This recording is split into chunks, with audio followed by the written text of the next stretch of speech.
ॐ अज्ञानतिमिरन्धस्य ज्ञानाञ्जनशलाकया चक्षुरुन्मिलितं येन तस्मै श्रीगुरवे नमः।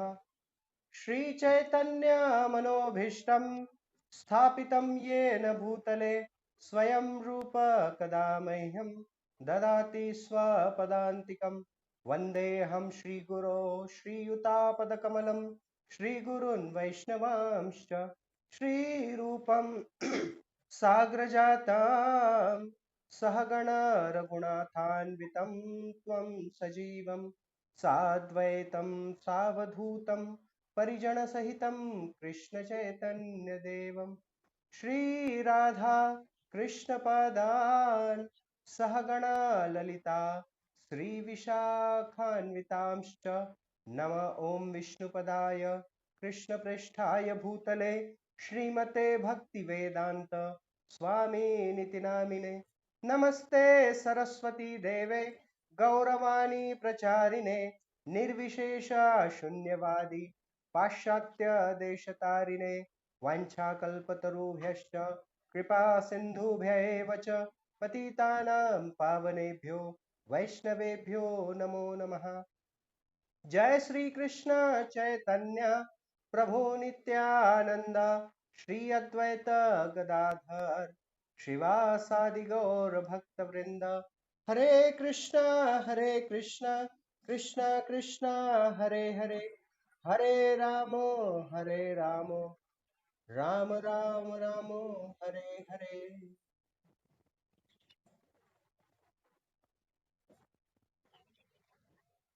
हरे कृष्णा। तो सबका फिर से एक बार स्वागत है हमारे इस Bhagavad Gita number game series के Bhagavad Gita number game series के अंतिम सेशन में। तो आज हमारा 7वां दिन है। पहले 3 दिन 3 सेशन हुए, फिर चौथा दिन हमने क्वेश्चन आंसर सेशंस लिए, फिर 5वां 6वां और 7वां। आज का हमारा 7वां दिन और छठा सेशन, अंक क्रमांक 6। संक्षेप में अगर देखा जाए तो पहले सेशन में हमने देखा एकम शास्त्र देवकी पुत्र गीतम एकम देवो देवकी पुत्र एव एको मंत्र तस्य नामानि यानी एको मंत्र तस्य देवस्य सेवया। अर्थात एक ही शास्त्र है, पर्याप्त है हमारे मनुष्य जीवन को सफल बनाने हेतु, और वो है भगवत गीता। एक ही भगवान है जिनकी हमें आराधना करने की आवश्यकता है, और वो है भगवान श्री कृष्ण। उन भगवान श्री कृष्ण की आराधना करने की पद्धति भी एक ही है, सर्वधर्मान परित्यज्य, भगवान को पूर्ण रूप से शरण होना। और उस शरण होने की प्रक्रिया इस भौतिक जगत में है भगवान श्री कृष्ण के नामों का नामस्मरण। हरे कृष्ण कृष्ण कृष्ण हरे हरे, हरे राम राम राम हरे हरे। और एक ही कर्म है उस भगवान की प्रसन्नता के लिए किया गया कार्य। तो ये हमारा पहला सेशन था। फिर दूसरा सेशन हमने देखा, 2 अंक हमने देखा जिसमें 2 पंछियों को प्रतिपादित किया गया है। एक इस संसार रूपी वृक्ष पर 2 पंछी है। एक पंछी जो निरंतर कुछ फल खा रहा है, कुछ कड़वा कुछ खट्टा कभी मीठा, फल खाते खाते वह इस वृक्ष पर घूम रहा है। और दूसरा पक्षी वृक्ष की चोटी पर बैठा हुआ इस पक्षी को देख रहा है, वह है परमात्मा। सो आत्मा और परमात्मा का जो सिद्धांत है, concept of soul and super soul, we have seen in our second session. तीसरे सत्र में हमने देखा कि किस प्रकार से प्रकृति के 3 गुण पूर्ण रूप से व्यक्ति को बंधिस्त किए हुए हैं, सत्वर गुण, रजोगुण एवं तमोगुण।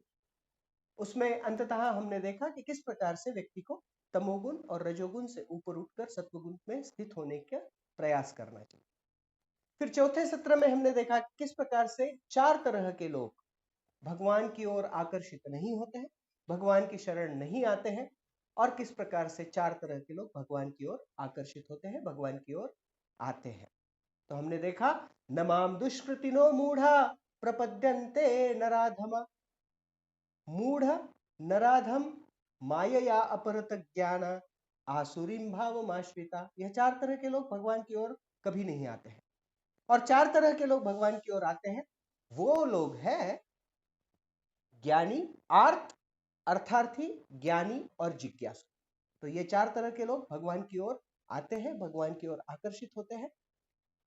तो इसके पश्चात हमारे 5वें सत्र में हमने देखा कि व्यक्ति इस भौतिक जगत में आने के पश्चात जो भी कार्यकलाप करता है, सभी कार्यकलापों को सिद्धत्व प्राप्त होने के लिए, किसी भी कार्य की सिद्धि के लिए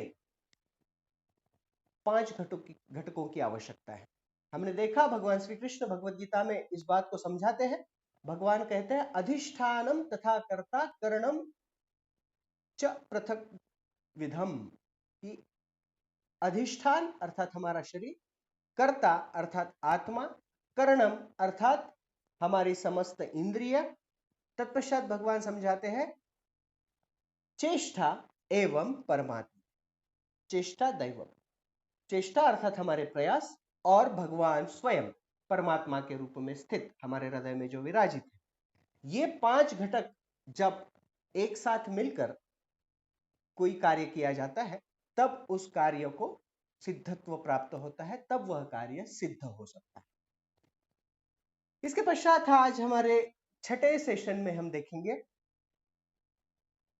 कि तमोगुण रजोगुण में स्थित होकर व्यक्ति ऐसे कार्य करते हैं, फिर उन्हें सत्वगुण तक पहुंचना बहुत कठिन हो जाता है।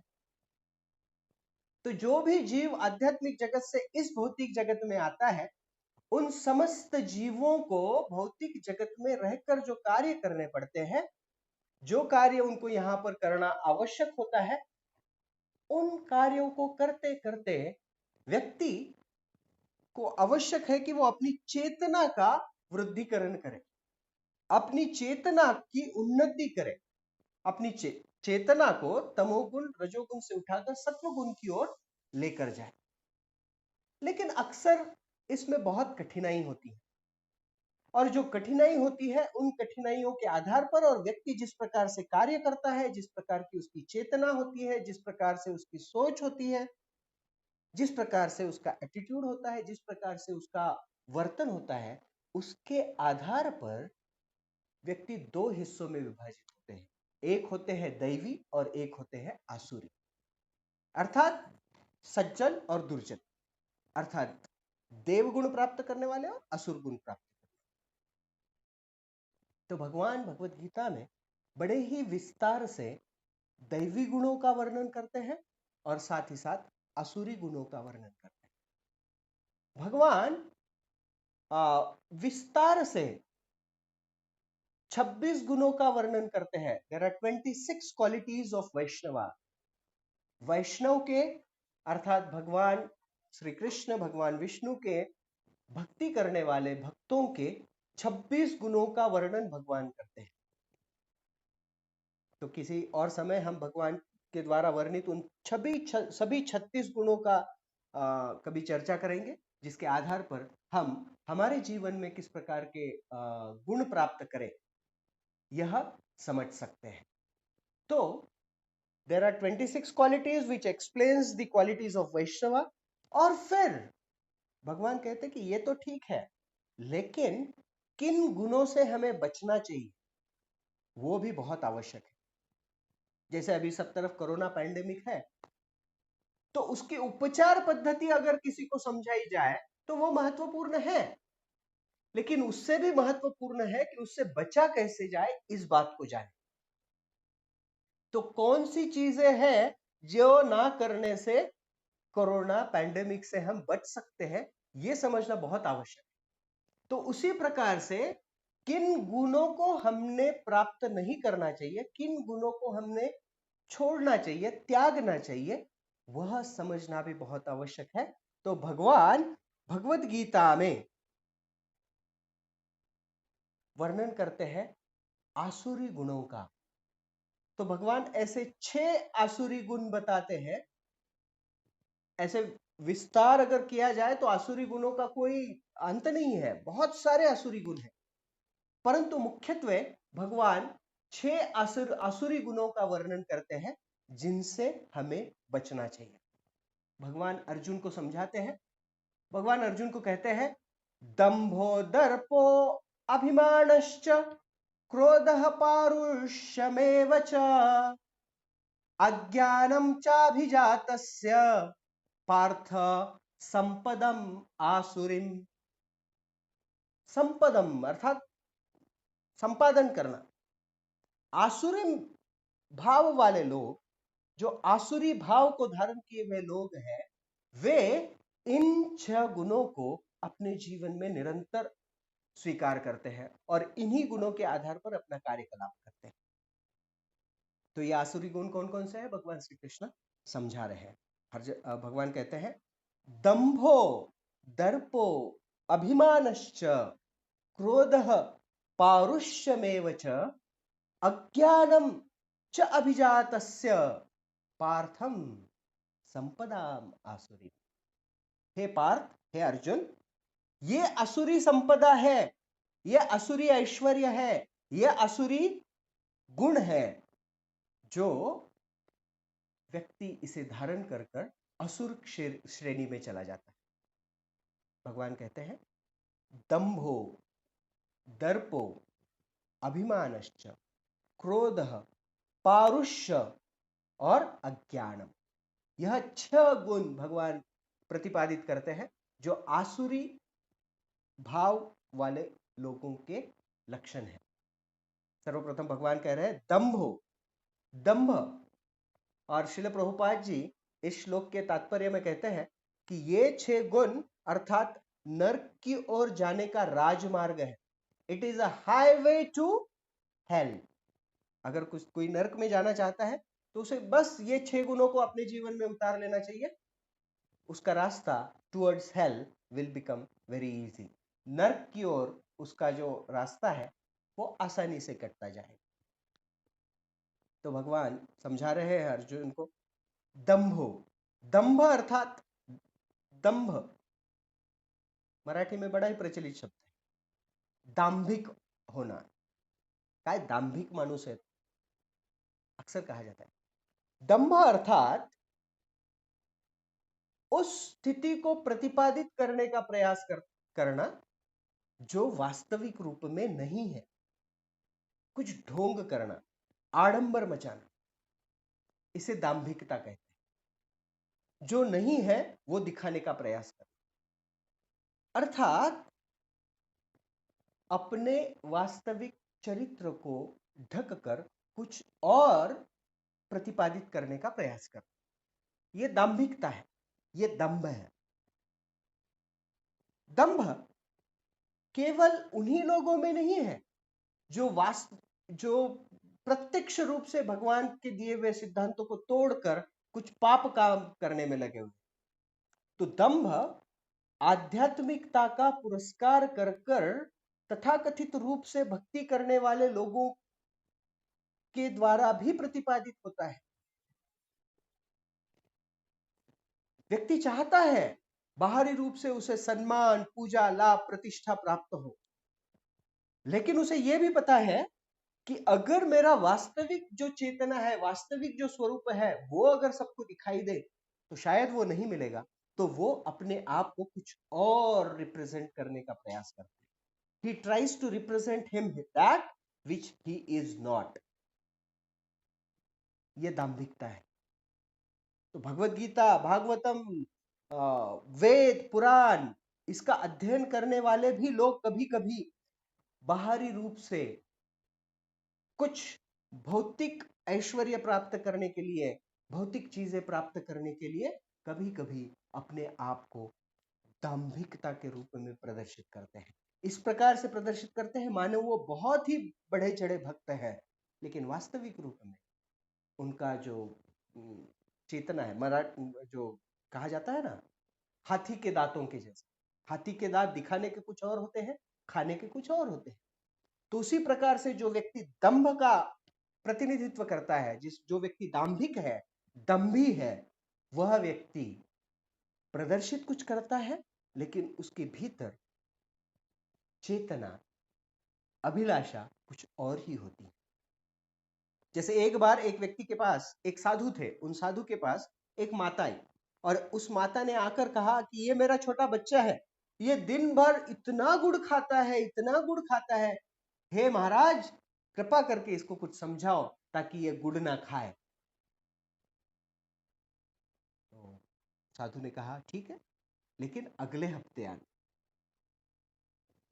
वो स्त्री कुछ समझ नहीं पाई, लेकिन साधु ने कहा है तो वो वहां से चली गई। एक सप्ताह के पश्चात वो अपने बच्चे को फिर से लेकर आई, और जब उसको लेकर उस स्त्री ने लाया, तब साधु को बताया कि साधु इसे कुछ, महाराज इसे कुछ समझाइए। तब उस साधु ने उस लड़के को कहा, बेटा देखो, गुड़ खाना अच्छी बात है, लेकिन इतना नहीं खाना चाहिए, दिन भर नहीं खाना चाहिए। आज से जब तुम्हारी माँ दिया करे बस तभी गुड़ खाना, ज्यादा गुड़ मत खाना। उसने कुछ समझ नहीं पाई। उसने कहा, महाराज यही बात अगर आप एक हफ्ता पहले कहते तो कुछ बिगड़ता? साधु ने कहा, एक सप्ताह पहले तक मैं भी गुड़ खाता था दिन भर, तो जब मैं भी खा रहा हूं तो मैं कैसे बोल सकता? इस सप्ताह में मैंने अभ्यास किया, गुड़ कम खाया, और तब जाकर मैं कुछ बोल पा रहा हूं इस बच्चे को कि गुड़ अधिक नहीं खाना चाहिए। यह वास्तविक आचार्य है, दाम्भक नहीं है। सो जो दंभ करने वाले व्यक्ति है, वो वास्तविक रूप में उनकी चेतना होती कुछ है और वो प्रदर्शित कुछ और करते हैं। दंभो दर्पो, दर्प। दूसरा गुण भगवान अर्जुन को बता रहे हैं, दर्प। दर्प अर्थात उर्मटपना, उर्मट होना। खास कर दर्प, अपने आप को बहुत बढ़ा चढ़ा कहने का प्रयास कर, और ऐसा स्वीकार करना कि उससे श्रेष्ठ कुछ है ही नहीं संसार। दर्प, कभी मराठी में यह बहुत प्रचलित शब्द है। कहा जाता है कि उससे अहंकार का दर्प आ रहा है। अर्थात किसी व्यक्ति की किसी व्यक्ति के व्यवहार से उसके अहंकार का दर्प आता है, उसका उर्मट होना, उसका क्या कहेंगे, पूरी तरह से अभिमान से ओतप्रोत भरकर खुद की बढ़ाई करने का जो गुण है, वह है दर्प। तो भगवान श्री कृष्ण कहते हैं कि यह दूसरा गुण है जो आसुरी व्यक्ति धारण किए हुए होते। कई बार व्यक्ति इस गुण को धारण कर कर सोचते हैं कि जो मैं कहता हूं बस वैसे ही होना चाहिए। मी म्हणेल ती पूर्व दिशा, उर्मटता से। कभी कभी उसका उस प्रकार का स्थिति नहीं होता है, लेकिन वह अपने आप को उस प्रकार से इंगित करता है, प्रतिपादित करता है। तो दंभो दर्पो, उर्मट, किसी भी प्रकार की नम्रता, किसी भी प्रकार की किसी भी प्रकार के वैष्णव गुणों को, सामान्य चेष्टा भी इस प्रकार का व्यक्ति नहीं कर पाता है। वह निरंतर, जैसे दुर्योधन, दुर्योधन कभी भी किसी को श्रेष्ठ नहीं कह पाता था। जब द्रोणाचार्य जी ने एक बार अपने सारे शिष्यों को बुलाया और उन्होंने सबको एक एक टास्क दिया, दुर्योधन को उन्होंने कहा कि तुम जाओ और इस सारे प्रांत में जो परिसर है जहां पर हम रह रहे हैं, ढूंढ कर आओ कि तुमसे श्रेष्ठ कोई है क्या। और युधिष्ठिर महाराज को भी उन्होंने एक टास्क दिया, और उन्होंने युधिष्ठिर महाराज को कहा कि आप भी जाओ और ढूंढो कि तुमसे कनिष्ठ कोई व्यक्ति है क्या। तो दोनों चले गए। दूसरे दिन दोनों आए, और दोनों आने के बाद द्रोणाचार्य जी ने उनको पूछा, तो दुर्योधन ने कहा कि नहीं, युधिष्ठिर ने भी कहा नहीं। दुर्योधन ने कहा कि मैंने बहुत ढूंढने का प्रयास किया, लेकिन मुझसे श्रेष्ठ मुझे कोई दिखाई नहीं। और युधिष्ठिर महाराज को भी पूछा, तो युधिष्ठिर महाराज ने कहा कि सब मुझसे श्रेष्ठ है, मुझे मुझसे कनिष्ठ कोई मिला ही नहीं। जो युधिष्ठिर महाराज गुण प्रतिपादित कर रहे हैं वो नम्रता का गुण है, और जो गुण दुर्योधन प्रतिपादित कर रहा है वो दर्प है, उर्मटपना है, उन्मत्तता है, जो अपने गुरु के सामने भी अपनी बढ़ाई करने में बहुत आनंद का अनुभव कर रहा है। दंभो दर्पो अभिमानश्च, अभिमान तीसरा गुण है, अभिमान, गर्व। अभिमान या गर्व अर्थात अपने उपलब्धियों पर भले ही वो पूर्ण रूप से स्वयं की ना हो, उसका अभिमान स्वीकार कर, उसका मान स्वीकार कर। जैसे कल हमने देखा कि 5 तरह के फैक्ट, देयर आर 5 फैक्टर्स, 5 तत्व है जो किसी कार्य को सफल बनाने में अपनी भूमिका बजाते हैं। तो इस संसार में व्यक्ति अभिमान का अनुभव करता है, वह बड़ा गर्विष्ठ होता है, अभिमानी बनता है अपनी उपलब्धियों पर। व्यक्ति सोचता है कि मैंने इतना कष्ट किया, मैंने इतना ज्ञान पाया, मैंने इतनी शिक्षा प्राप्त की। और जो व्यक्ति अभिमानी होता है वह उस शिक्षा के पीछे शिक्षा प्रदान करने वाले को भूल जाता है। जो व्यक्ति विद्या विनय संपन्न, अगर विद्या विनयता पूर्वक प्राप्त नहीं की हो तो वही विद्या अपने अहंकार का कारण बन जाती है। तो कई व्यक्ति होते हैं जो जितने श्रेष्ठ हो जाएंगे, राधानाथ स्वामी महाराज अक्सर यह बात कहते हैं कि भक्ति में, इस संसार में व्यक्ति के श्रेष्ठत्व को नापा जाता है उसके कितने सेवक है इस रूप में।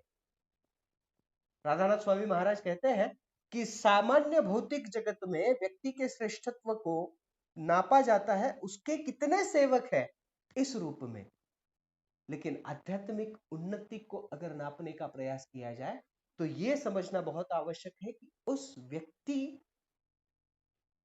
व्यक्ति के कितने स्वामी हैं, वह कितने व्यक्तियों का सेवक है। तो भौतिक जगत में everyone tries to become boss boss boss boss अनु बॉस, और भक्तिमय जीवन में एवरीवन ट्राइज टू बिकम दास दास दास दास अनुदास। इसीलिए इस्कॉन संस्था में जब भी दीक्षा होती है तो दीक्षा होने के बाद व्यक्ति को एक टाइटल मिलता है, वो है दास, सेवक। दीक्षा मिल गई, मेरी दीक्षा मिल गई अर्थात मैं सेवक बन गया। अभिमान को पूर्ण रूप से तोड़ने के लिए कई कई प्रकार के दीक्षित नाम है ना, कृष्णदास, फिर कृष्ण सेवक दास, फिर चैतन्य दास, बहुत सारे नाम है। एक बार गुरु महाराज को पूछा गया कि नामों में सबसे महत्वपूर्ण क्या होता है, तो हमारे गुरु महाराज ने कहा था कि जो पीछे का दास लगा हुआ है ना वो सबसे महत्वपूर्ण है। सेवक, हमने अपने आप को एक सेवक के रूप में स्वीकार किया है, यह वास्तविक स्थिति है। और अहंकार हम करें किस चीज का,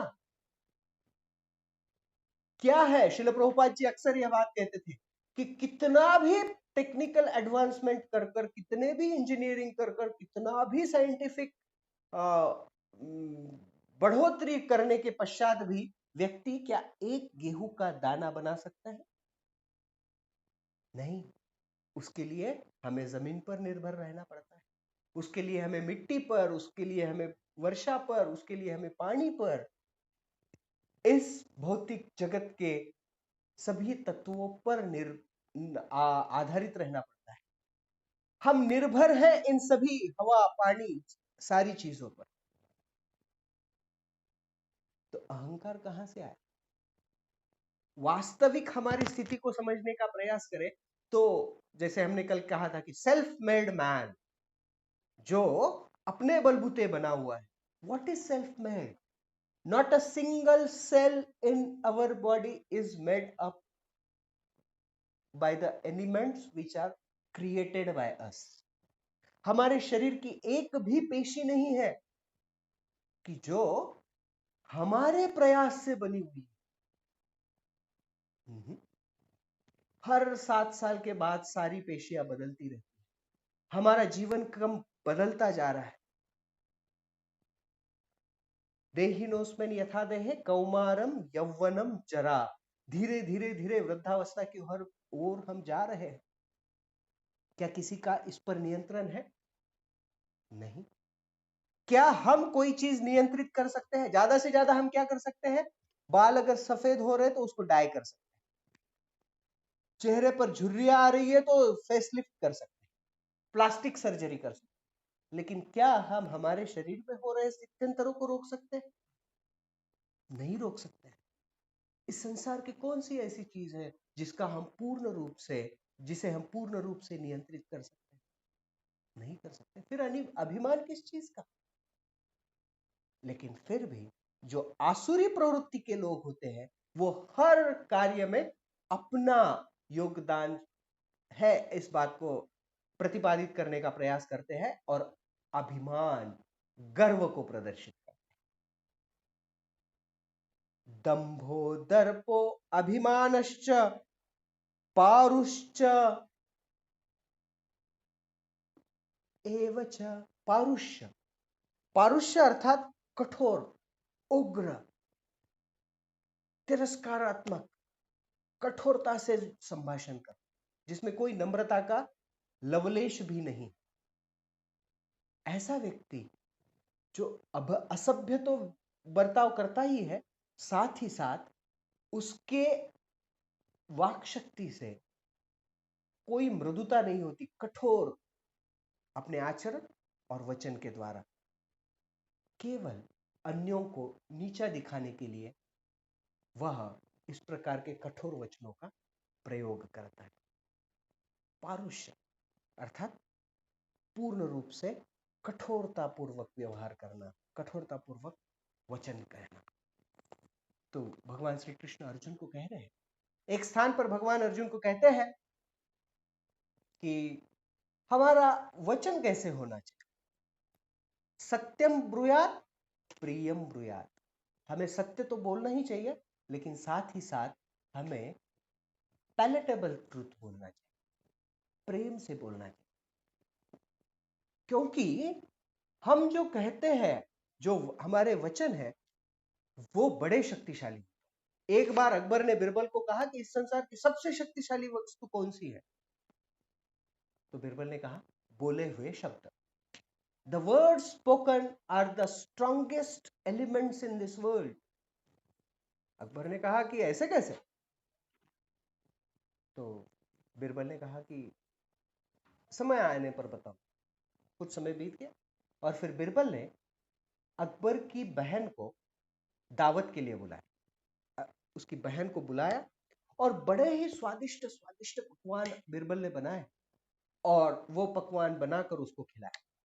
फर्स्ट सर हो गया, सेकंड सर हो गया, पहली बार परोसा, दूसरी बार परोसा, तीसरी बार। वो बड़े ही आनंद से खा रही थी, लेकिन एक समय आया कि उसका पेट भर गया। और जब पेट भर गया, यहां तक आ गया, फिर भी बिरबल उसे फोर्स किए जा रहा है, आग्रह कर रहा है, और वह खाना बिल्कुल अभी कुछ भी खाने की स्थिति में नहीं है। तब फिर से बिरबल कुछ मिठाई लेकर आया और उसने उसको कहा कि और लो। तो अकबर की बहन ने कहा कि नहीं, अभी मैं नहीं खा सकती। तो बिरबल ने कहा और लो, खा ले, तेरे खसम का क्या जाता है।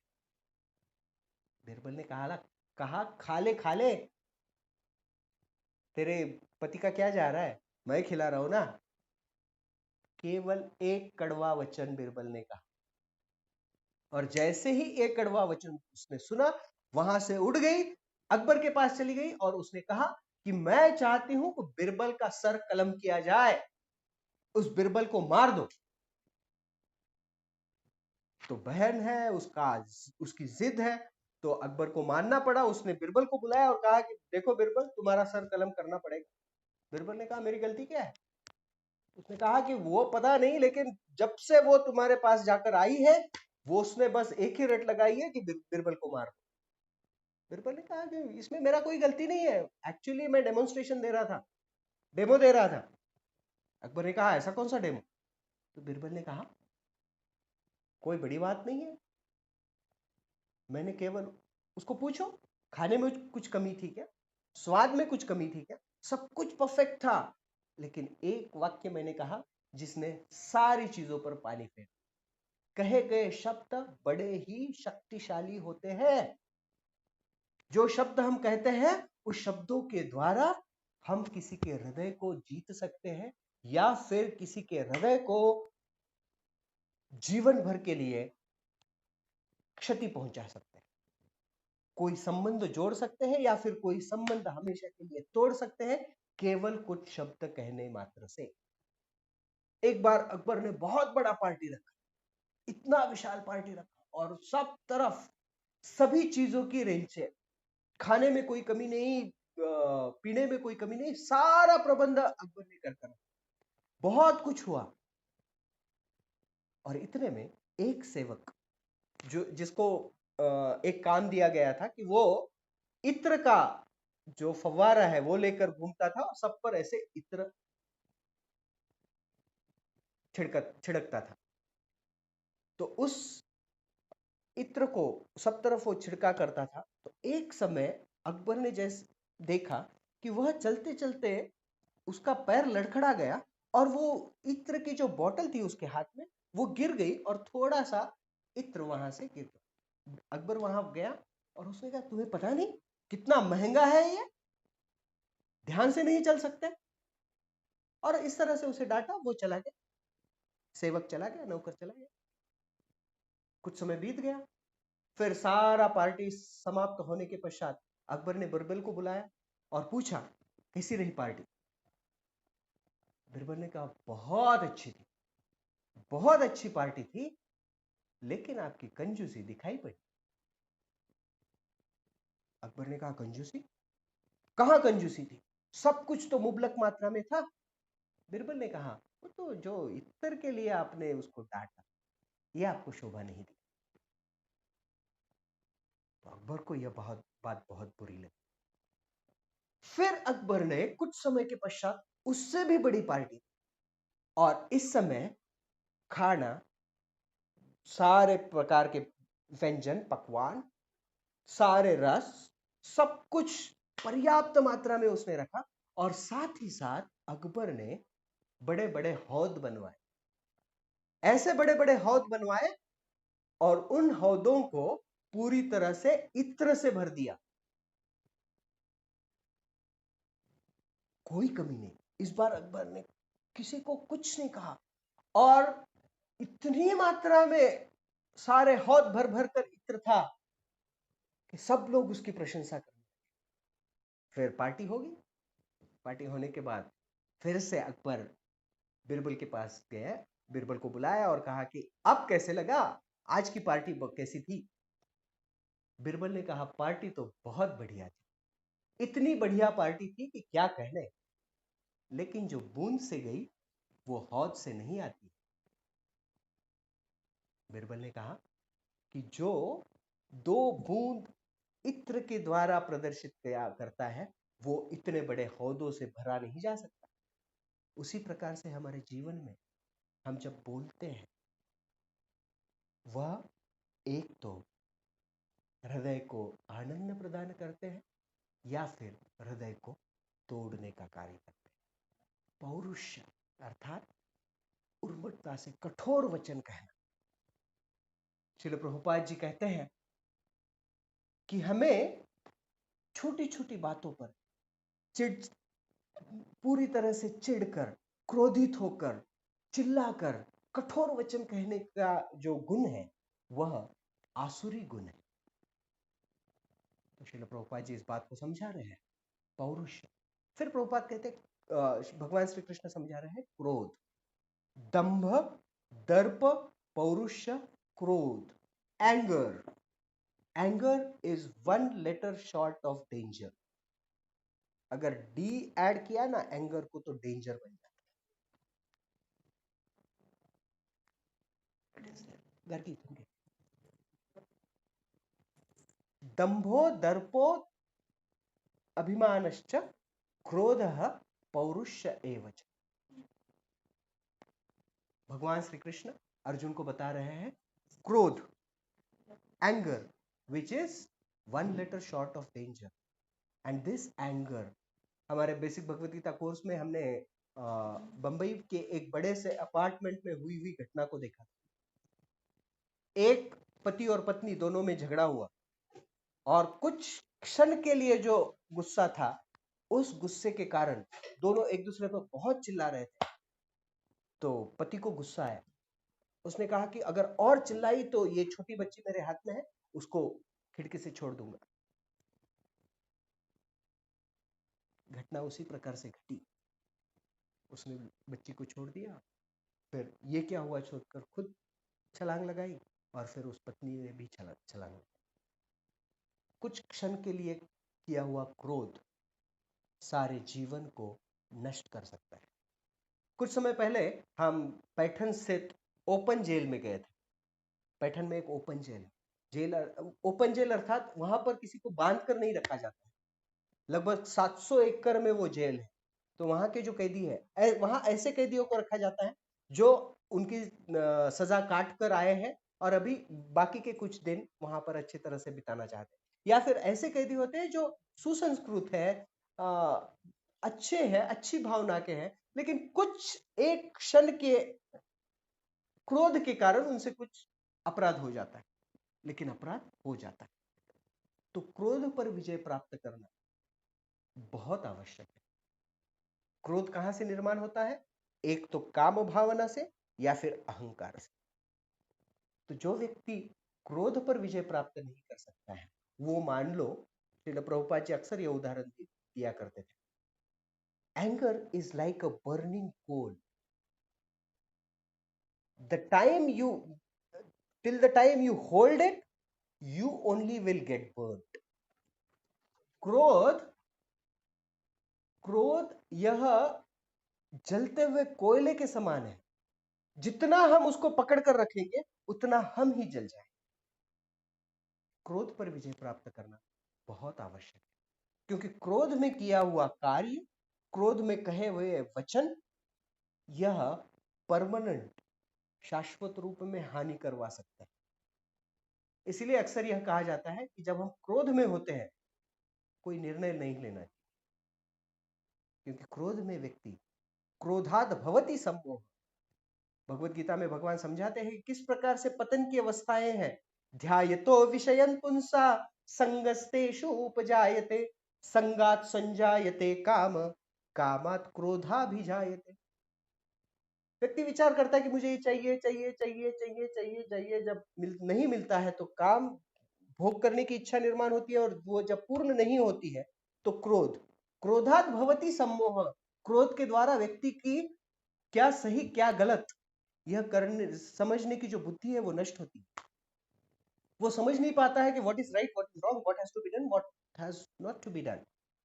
क्रोधात भवति सम्मोह, सम्मोहात् स्मृति विभ्रम, स्मृति भ्रंशात् बुद्धिनाशो। फिर वो उसे कुछ नहीं सूझता है, कुछ याद नहीं रहता है। बुद्धिनाशात् प्रणश्यति, और फिर उसका पतन निश्चित है। तो क्रोध पर विजय प्राप्त करना बहुत आवश्यक है। तो भगवान कृष्ण समझा रहे हैं, दंभो दर्पो अहंकारश्च क्रोध पारुष्य एव च अज्ञानम चाभिजातश्च। और फिर भगवान श्री कृष्ण कह रहे हैं, छठा, दंभ, दर्प, अभिमान, क्रोध, पारुष्य, और छठा अज्ञान। अज्ञान मीन्स इल्यूजन, ज्ञान ना होना। यह भी आसुरी लक्षण है, क्योंकि जब तक व्यक्ति को ज्ञान प्राप्त नहीं होता है, वह उचित कार्य करने में सक्षम नहीं होता है। अगर किसी को मेडिकल फील्ड का ज्ञान नहीं है तो वो किसी को ठीक नहीं कर सकता है। अगर किसी को इंजीनियरिंग का ज्ञान नहीं है तो वह यंत्रों को ठीक या फिर बना नहीं सकता है।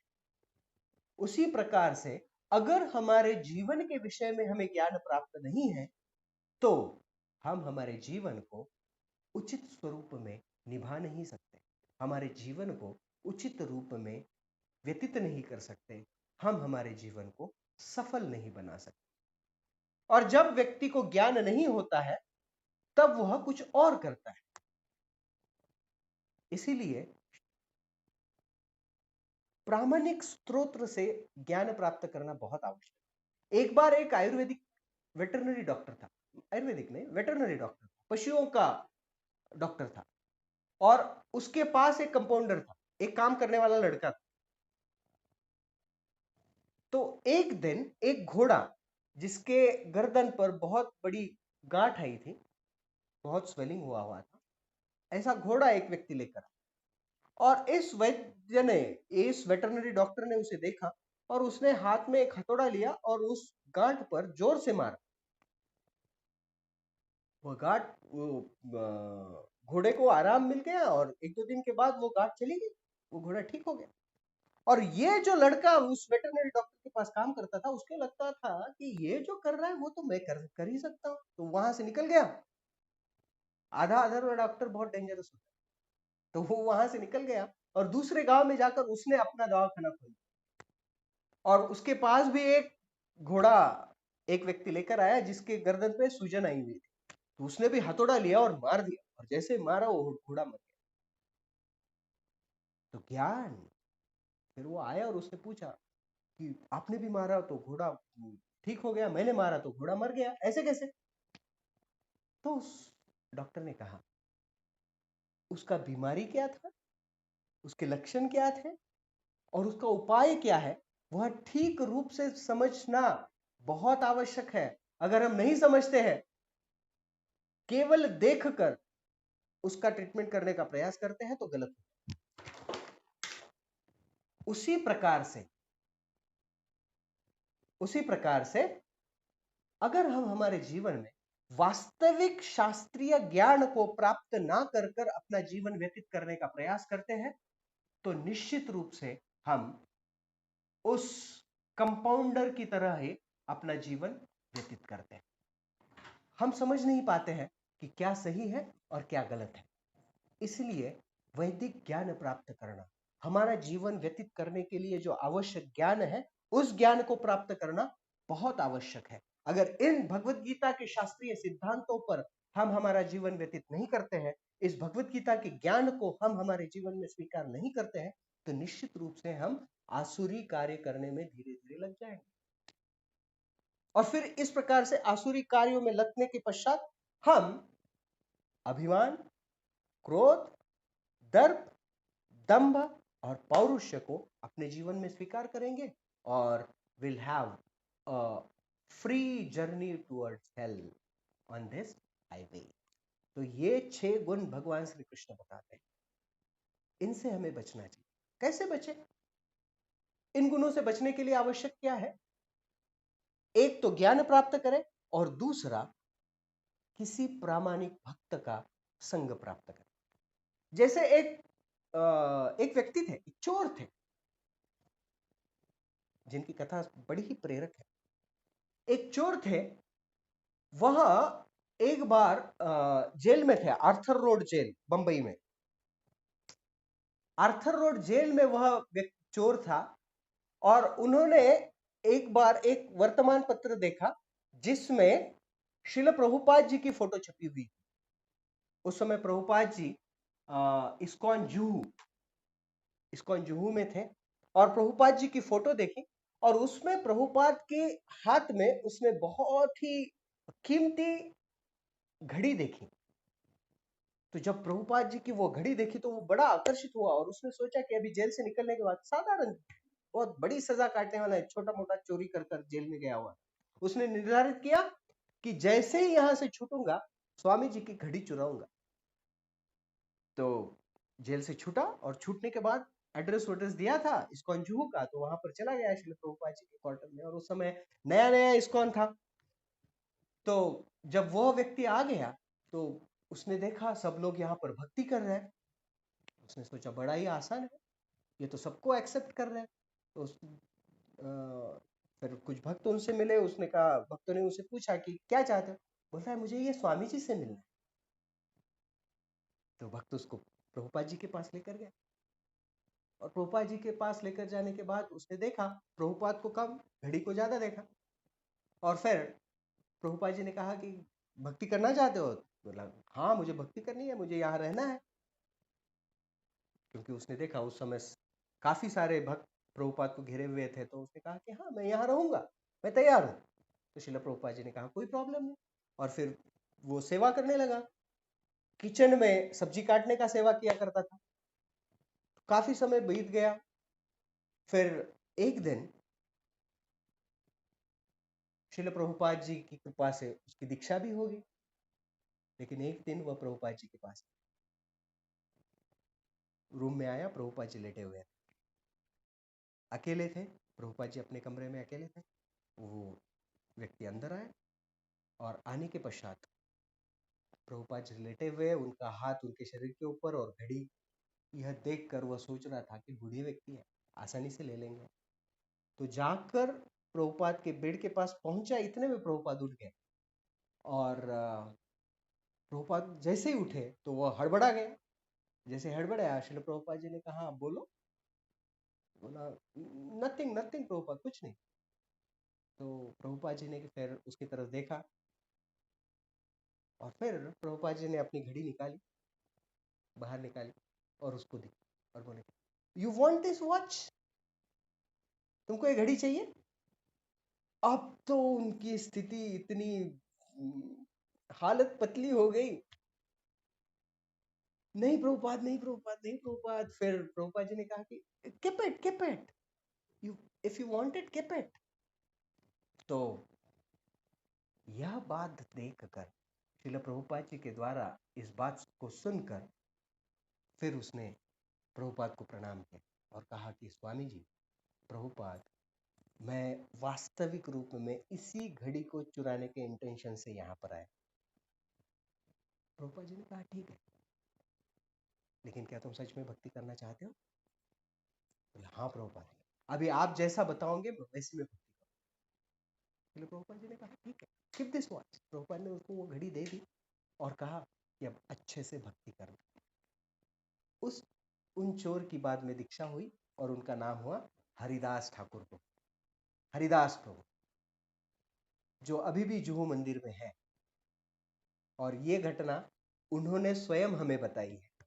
हम जब राधा गोपीनाथ मंदिर में थे तो काफी भक्त उनसे मिलने के लिए गए थे, तब उन्होंने यह घटना बताई।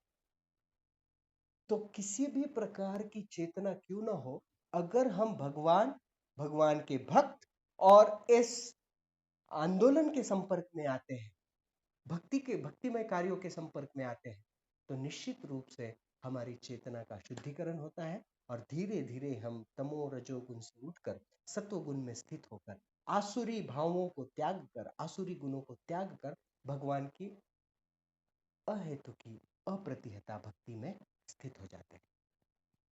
ये जीवन का उद्देश्य है, हमारे जीवन को पवित्र करें और जीवन के बाद हमारे गंतव्य को उसी उचित स्वरूप में, शुद्ध स्वरूप में स्वीकार करने का प्रयास। तो बड़ा ही आसान तरीका है, हम किसी भी स्थिति में क्यों ना हो, भगवान की भक्ति करना कठिन नहीं है। आवश्यकता क्या है? केवल अपने मन को भगवान का घर बनाकर, भगवान को मन में स्थापित कर उनके नामों की उच्चारण के द्वारा उनकी आराधना करनी। हरे कृष्ण कृष्ण कृष्ण हरे हरे, हरे राम राम राम हरे हरे। इस प्रकार से अगर भगवान के नामों का हम निरंतर नामस्मरण करते हैं तो निश्चित रूप से भगवान की कृपा प्राप्त होगी, भगवान के भक्तों की कृपा प्राप्त होगी। हमें आवश्यक है कि हम श्रीमद् भगवद गीता के ज्ञान को अपने जीवन में स्वीकार करें। इस ज्ञान को अपने जीवन में स्वीकार कर कर हम निश्चित रूप से हमारा जीवन सफल बना सकते हैं और अंततोगत्वा भगवान श्री कृष्ण का प्रेम प्राप्त कर सकते हैं। तो बहुत बहुत धन्यवाद। पिछले 7 दिनों से प्रतिदिन हम मिल रहे हैं, भगवद गीता के इन सिद्धांतों को आपस में चर्चा कर कर। भगवान भगवद गीता में कहते हैं कि nobody is that dear to me than the person who preach this knowledge amongst all। भगवान को इस ज्ञान का गुणगान करने वाला बहुत प्रिय होता है। भगवान को भगवद गीता के ज्ञान का आश्रय प्राप्त कर कर अपना जीवन व्यतीत करने वाला बहुत प्रिय होता है। बहुत बड़ा आसान है भगवान के प्रिय बनना।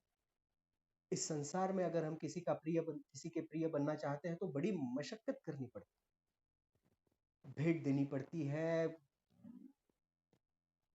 बहुत सारा परिश्रम करना पड़ता है, हमेशा मर्जी संभालनी पड़ती है। भगवान को प्रसन्न करना बड़ा आसान।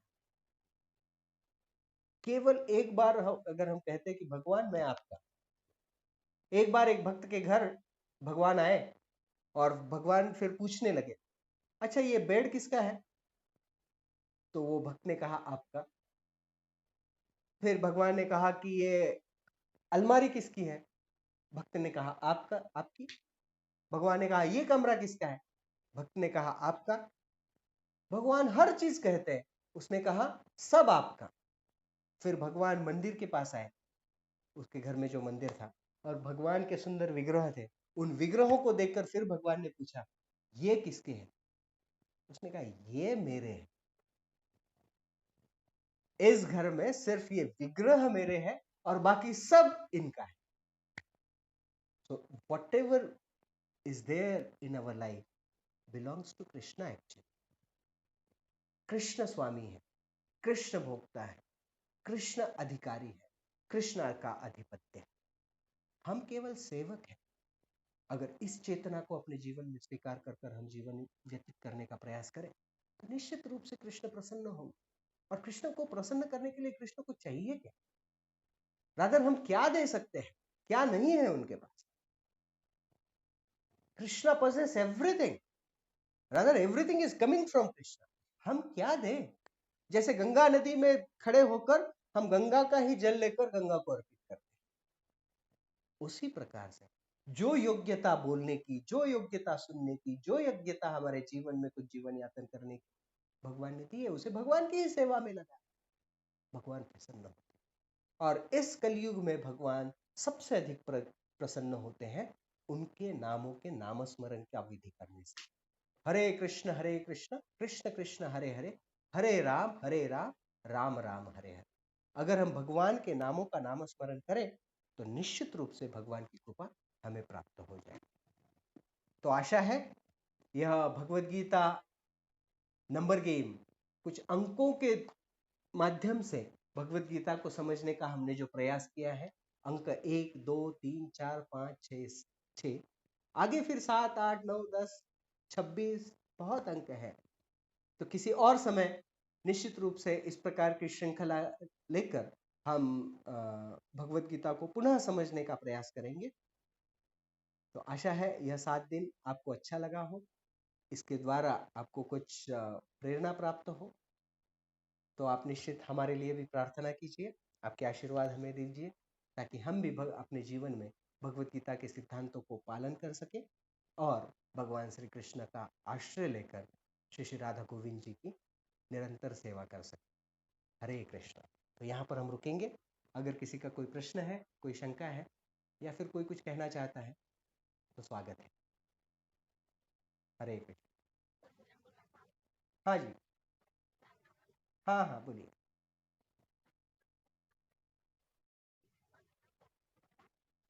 अभी 21 तारीख को हम एक सेशन करने वाले हैं।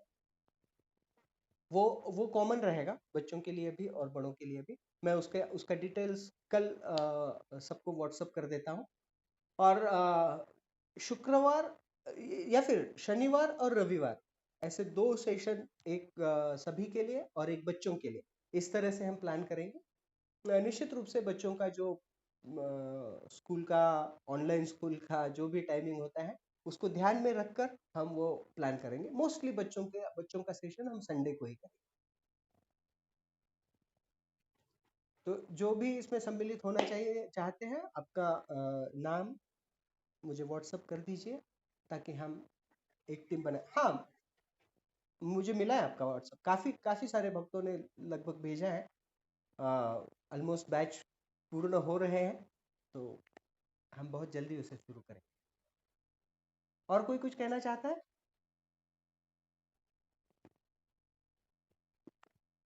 हरे कृष्णा।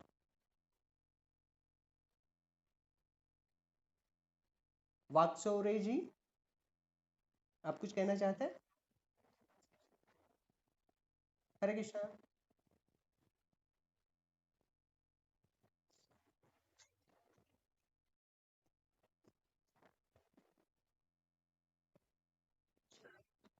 हाँ जी, हाँ जी, हरे कृष्णा बोलिए। हाँ दीपिका जी। आ रहा है, आ रहा है, आपका आवाज आ रहा है।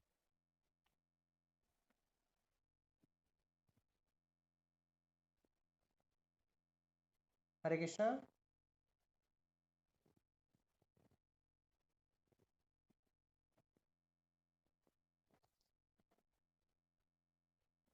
हरे कृष्णा।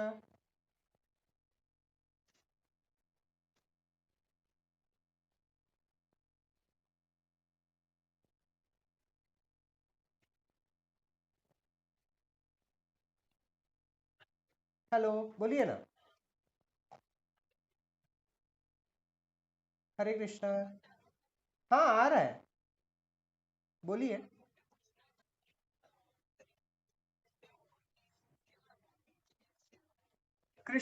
कृष्ण के सर पर मोर पंख क्यों है?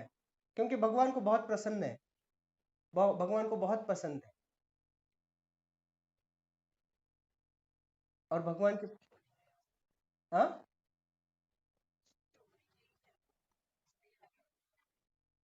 हाँ, भगवान को मोर पंख पसंद है। और एक कुछ कथा आती है, मुझे अभी वो याद नहीं आ रही है, मैं किसी और समय आपको बताऊंगा।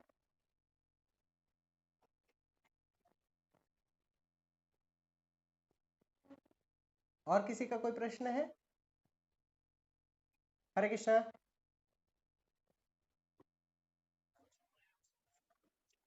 हाँ, बोलिए ना।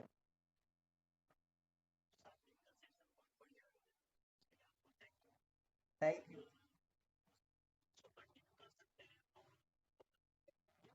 ओके।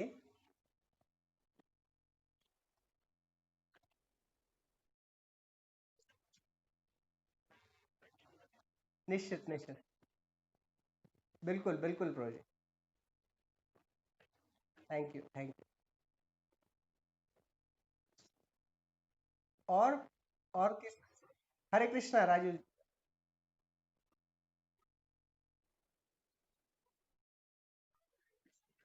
वो एवरी सैटरडे हम लेंगे सर।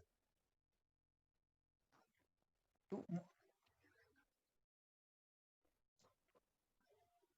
बिल्कुल बिल्कुल, वो सेशन हम कंटिन्यू रखेंगे। ओके।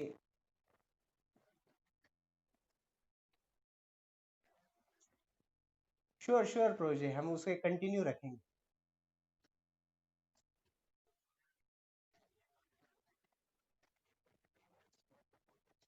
नहीं, वो हमारे सेशंस हम डेफिनेटली कंटिन्यू रखेंगे। ओके। Thank you. आप सबके इंस्पिरेशन के कारण ये हो पा रहा है। और हरे कृष्णा। हरे कृष्णा। हाँ जी।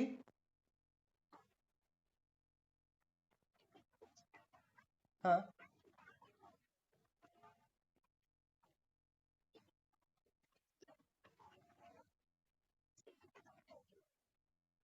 भगवान राम और कृष्ण में श्रेष्ठ कौन है?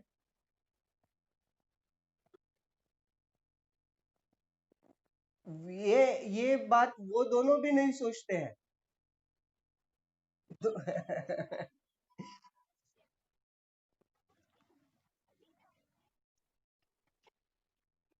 ओके।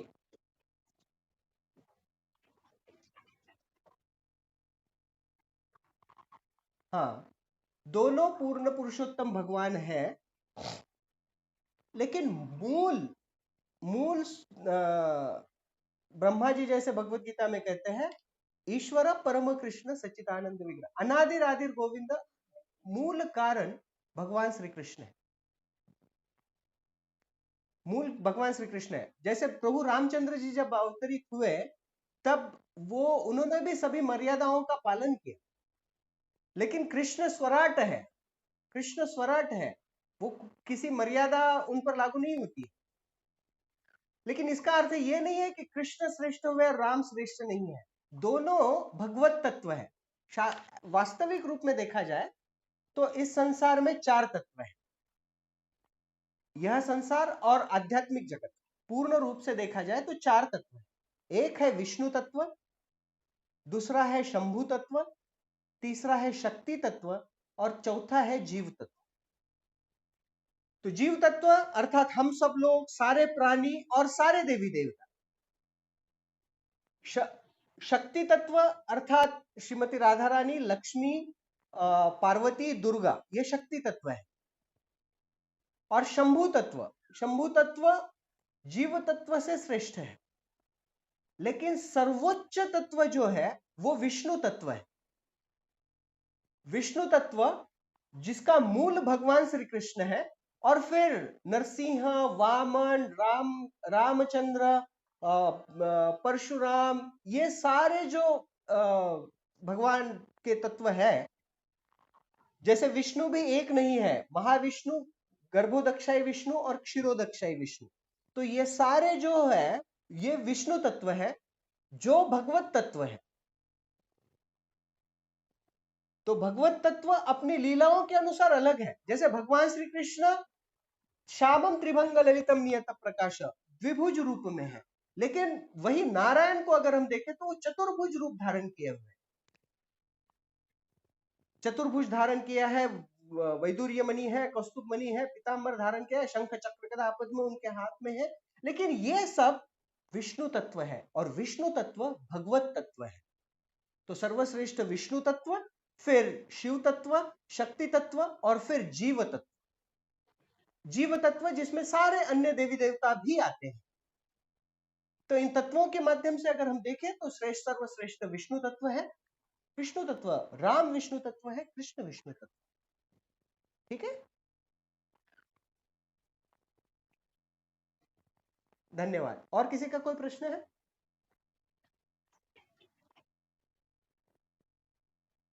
हरे कृष्णा, हरे कृष्णा।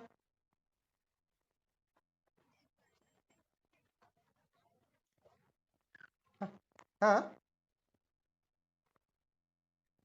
हरे कृष्णा। कौन सा श्लोक है? यह 16वें अध्याय का चौथा श्लोक है। 16वें अध्याय का चौथा श्लोक है। कल का 18वें अध्याय का 13वां श्लोक। कल का 18वें अध्याय का 13वां। हाँ, ओके, हरे कृष्णा, हरे कृष्णा। और कोई है कुछ कहना चाहता है? 13 और 14, 18.13 एंड 14।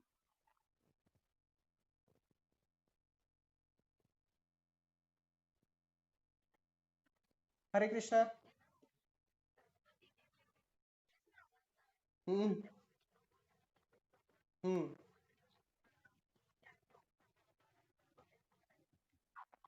मैं आपको रिकॉर्ड करके भेज दूं? चलेगा। वो बहुत बहुत विख्यात है।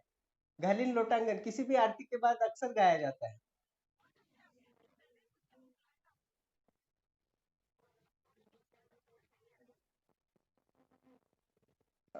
वो, हाँ, उसी के साथ वो कंटिन्यूएशन में आता है। हाँ, हरे कृष्णा। अगर जन्माष्टमी का उत्सव निश्चित रूप से होगा, लेकिन सोशल डिस्टेंसिंग के कारण शायद प्रत्यक्ष रूप से ना हो, लेकिन जन्माष्टमी का उत्सव जरूर होगा। और उस पर सारे भक्त मिलकर कार्य कर रहे हैं। और कुछ दिनों में, एक दो तीन दिनों में उसका पूरा विवरण आ जाएगा। तो जन्माष्टमी होगी, निश्चित रूप से होगी।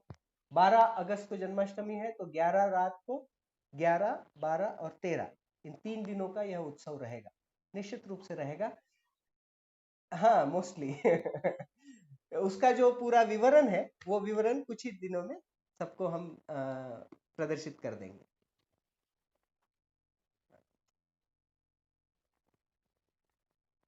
और किसी का प्रश्न है?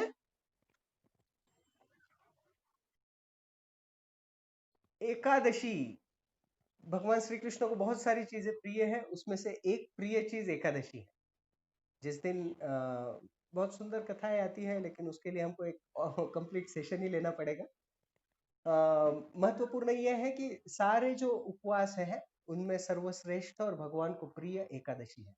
जो महीने में 2 बार आती है, हर 15 दिन में एक बार।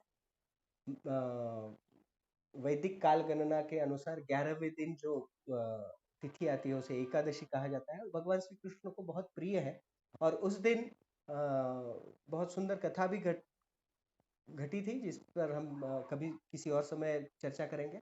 तो उस समय मूर नाम का एक राक्षस था। उस राक्षस को भगवान वध करने वाले थे, तो वह भगवान से कहता है कि नहीं, मुझे कुछ तो स्थान दीजिए।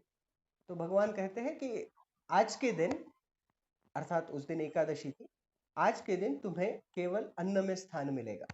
तो कुछ अन्न घटक है जिसमें उस मूर राक्षस को भगवान ने स्थान दिया हुआ था। तो ये एक कारण है। और दूसरा, भगवान को यह तिथि बहुत पसंद है और इस दिन की गई तपस्या, इस दिन की गई आराधना, उसको भगवान, होता है ना, जिसका जो प्रिय दिन है, जो प्रिय वस्तु है, उस समय वह अधिक कृपा करते हैं। तो हमें एकादशी व्रत का पालन करना चाहिए। तो अभी जब एकादशी आएगी तो उस दिन निश्चित रूप से हम उस पर चर्चा करेंगे। हरे कृष्ण।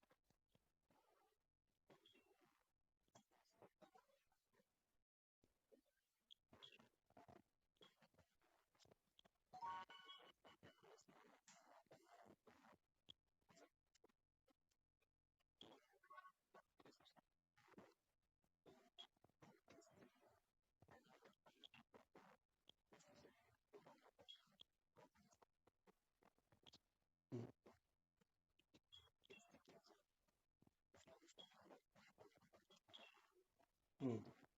तो सारे कर्म तो परफेक्ट होने वाले नहीं है। जैसे अगर एक कार्य देखें कि खाना खाने का, हम खाना खाने से हमें पाप कब नहीं लगेगा? क्या खाने से पाप नहीं लगेगा? शाकाहारी अन्न खाने से पाप नहीं लगेगा? निश्चित रूप से लगेगा। कब पाप नहीं लगेगा?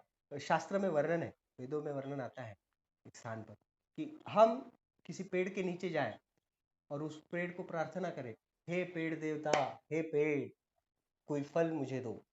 और फिर उस फल का, उस पेड़ का पका हुआ फल अपने आप टूटकर जब गिरता है और उसे हम हमारे हाथ में पकड़कर खाते हैं, तो वो खाने से पाप नहीं लगता। अगर वो फल ऊपर से टूटकर जमीन पर गिरे और जमीन से उठाकर भी अगर हम खाएं तो हमें पाप लगेगा। तो यह संभव नहीं है। तो कर्म के द्वारा कर्म बंधन से छुट पाना थोड़ा कठिन है। इसीलिए भगवान कहते हैं अकर्म कर, अकर्म कर। इसलिए जो हम कर रहे हैं वो भगवान की प्रसन्नता के लिए। तो हम जो अन्न, तो हमने सब्जी लेकर आए, उसे काट कर खाएंगे, पका कर खाएंगे, पाप लगेगा। यज्ञ शिष्टाशिन संतो मुच्चंती सर्व किल्बिषे। इसीलिए आचार्य समझाते हैं कि जो भगवान की प्रसन्नता के लिए किया गया कार्य सभी प्रकार के कर्म फलों से हमें मुक्त कर देगा। तो जो कार्य हम करते हैं वो भगवान की प्रसन्नता के लिए करें। कैसे करें? जैसे अभी मैं डेंटिस्ट हूं, तो मैं किसी को दांत बिठा रहा हूँ या फिर किसी का दांत निकाल रहा हूँ, तो उससे भगवान की प्रसन्नता कहाँ से आई? भगवान की प्रसन्नता कैसे? उस कार्य करने के द्वारा मुझे कुछ प्राप्त होता है। मान लीजिए वो कार्य करने के पश्चात मुझे कुछ प्राप्त हो रहा है, उसके द्वारा मैं अन्न खरीद रहा हूं और वो खा रहा हूं केवल मेरे लिए, तो वो मैं कर्म बंधन में अटक रहा हूं। लेकिन वो कार्य करने के पश्चात मुझे जो प्राप्त हो रहा है उससे मैं अन्न खरीद रहा हूं, उस अन्न को पकाकर भगवान को भोग लगा रहा हूं, भगवान को अर्पित कर रहा हूं। और भगवान को अर्पित करने के पश्चात मुझे जो प्राप्त हो रहा है वो भगवान का प्रसाद समझकर मैं स्वीकार कर रहा हूं। कार्य वही है, लेकिन चेतना, भगवान कहते हैं पत्रम पुष्पम फलम तोयम यो मे भक्त्या प्रयश्यति तदहम भक्ति उपरता। भगवान कहते हैं कि मैं उसमें से तुम्हारी भक्ति को स्वीकार करता हूं। और जब भगवान हमारे किसी भी कार्य से इस प्रकार से हमारी भक्ति को, भक्ति भाव को स्वीकार करते हैं, तब हम इस कर्म बंधन के, कर्म और कर्म फल के बंधन से छूट सकते हैं। तो जो भी कार्य हम करते हैं, इसीलिए आवश्यक है भगवत गीता के सिद्धांतों को अपने जीवन में उतारकर भक्ति करे नहीं, थोड़ा सा गलत कह रहा हूं, भक्ति हमें करना नहीं चाहिए, भक्ति हमें जीना चाहिए। We should not read Bhagavad Gita, we should live Bhagavad Gita. Bhagavad Gita हमें पढ़नी नहीं चाहिए, भगवत गीता जीनी चाहिए। जब हमारा जीवन ही भगवान को समर्पित हो तो किया हुआ कार्य भी भगवान को समर्पित है। That is why the process of Krishna consciousness is given by Prabhupada. इसीलिए श्रील प्रभुपाद जी ने कृष्ण भावनामृत संघ दिया है, ताकि हम हमारी भावना, हमारी चेतना को कृष्ण भावना भावित करें, हमारी भावना में, हमारी चेतना में कृष्ण का वास हो, फिर हम जो कार्य करें वो कृष्ण भावना भावित कार्य। तो अर्जुन भी बाण चला रहा था, ऐसे नहीं कि दुर्योधन बाण चला रहा था, गदा चल रहा था, अर्जुन फूल फेंक रहा था। नहीं, अर्जुन भी बाण चला रहा था, अर्जुन भी हत्या कर रहा था, लेकिन अर्जुन यह करते हुए कर्म बंधन से मुक्त हो रहा था और दुर्योधन कर्म बंधन में अटक रहा था, क्योंकि अर्जुन कृष्ण की प्रसन्नता के लिए कर रहा। That is the difference between work done for our own self and work done for the pleasure of Lord. ठीक है प्रभु?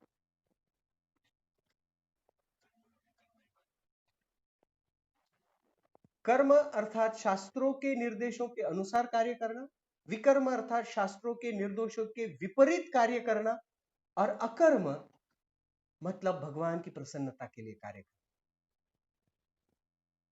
मतलब किसी का रिवॉल्वर लेकर, पिस्तौल लेकर किसी का खून करना, ये विकर्म हो गया।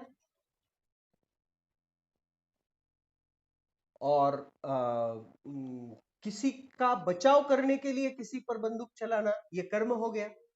लेकिन बॉर्डर पर सरकार ने ऑर्डर दिया इसलिए बंदूक चलाना, यह कर्म हो गया। उसमें व्यक्ति की स्वयं की इच्छा नहीं है, वो सरकार की इच्छा के लिए कार्य कर रहा है। उसी प्रकार से हम अगर भगवान की प्रसन्नता के लिए कार्य करते हैं तो वो कर्म है। और कर्म, कर्म, विकर्म बड़ा ही विस्तृत विषय है। हम हमारे भगवत Gita course, basic Bhagavad Gita course में उस पर काफी चर्चा करते हैं। ओके, हरे कृष्णा। तो सबका बहुत बहुत धन्यवाद। हम यहाँ पर रुकते हैं और भगवान से प्रार्थना करते हैं कि जल्द ही फिर से मिले और भगवान की प्रसन्नता के लिए उनके उपदेशों का गुणगान करें।